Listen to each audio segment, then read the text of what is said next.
एक जंगल में आम के पेड़ पर एक नीलकंठ रहता था। वो हमेशा खुश रहता था।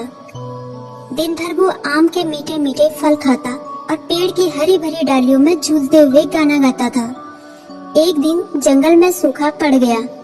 वहाँ के सारे पेड़ पौधे और तालाब सूख गए। जंगल के सब पशु पक्षी जंगल छोड़कर दूर किसी अन्य ठिकाने पर चले गए, लेकिन नीलकंठ ने अपना आम का पेड़ नहीं छोड़ा। वो सारा दिन सूखे पेड़ की डाली पर बैठा ईश्वर से प्रार्थना करता और दर्द भरे गाना गाता था। फल और पानी न मिलने के कारण नीलकंठ कमजोर और दुबला होने लगा था। एक दिन उस जंगल के रास्ते से सैनिकों का एक समूह गुजर रहा था, जहाँ एक भी जीव जानवर दिखाई नहीं दे रहा था।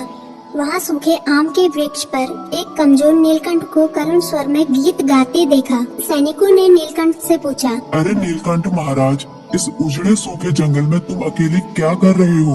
भूख प्यास से तुम बेहाल दिखते हो। तुम्हारे सारे साथी पशु पक्षी अपना घर छोड़कर दूसरी जगह चले गए हैं। तुम भी चले जाओ, दूर किसी और पेड़ में अपनी जान बचाओ। सेनापति की बातें सुनकर नीलकंठ ने विनम्र और उदार स्वर में जवाब दिया, नहीं सेनापति जी, मैं ऐसा नहीं कर सकता।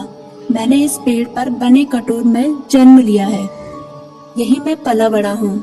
इस पेड़ के मीठे मीठे फल खाकर जीता रहा। इसकी छायादार पत्तियों के बीच चैन से जीवन बिताया। यही मैंने कितने दोस्त बनाए।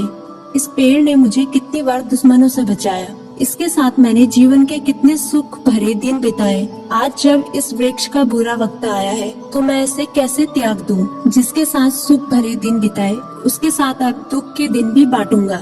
नीलकंठ की बातें सुनकर सेनापति बहुत प्रसन्न हुए। वे अपने सैनिकों के साथ उसी वक्त उस देश के राजा के पास गए और उन्हें उनके राज्य में सूखते जंगल का समाचार भी दिया और जंगल को बचाने की भी गुहार लगाई।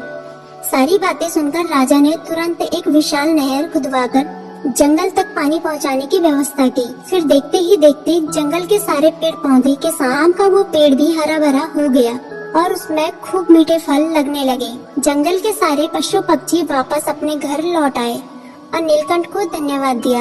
नीलकंठ अपने आम के पेड़ में लिपटकर खुशी से गीत गाने लगा। जंगल में खुशियाँ लौट आई।